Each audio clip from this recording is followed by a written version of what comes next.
ผัวไปติดหนี้เหล้ายาก็หาใจให้ทุกทีแต่ว่าวันนี้เงินอันมีนิดคงบ่หลายทั้งคนที่ต้องมาจ่าย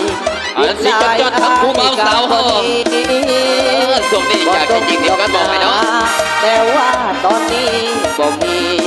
พอนักเป็นมืออื่นนี้ถ้ามีมาจ่ายแน่นอนเส้นเหล้าเส้นเบียร์เมียบอกตามใจอ้าย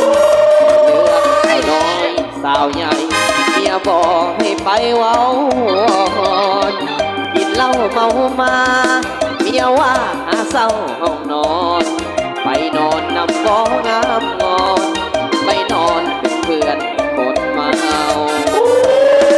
อันสิจัดครูเบาสาวเฮาให้เกียรติเสริมกับบรรยากาศเนาะ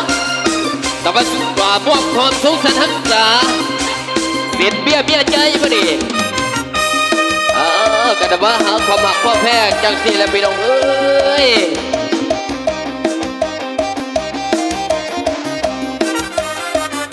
แต่ว่าวันนี้เงินอ้ายมีติดตัวหลายทับห้องเมียต้องมาจ่ายใจเด้อเมียเด้อหลายอ้ายกะบ่นี้ตอนนี้บ่มีเงินบ่ต้องดอกนาแต่ว่าตอนนี้บ่มีพอนั่งเป็นมืออื่นนี้เอาให้เกียรติเสื้อทั้งครูเบาสาวเฮา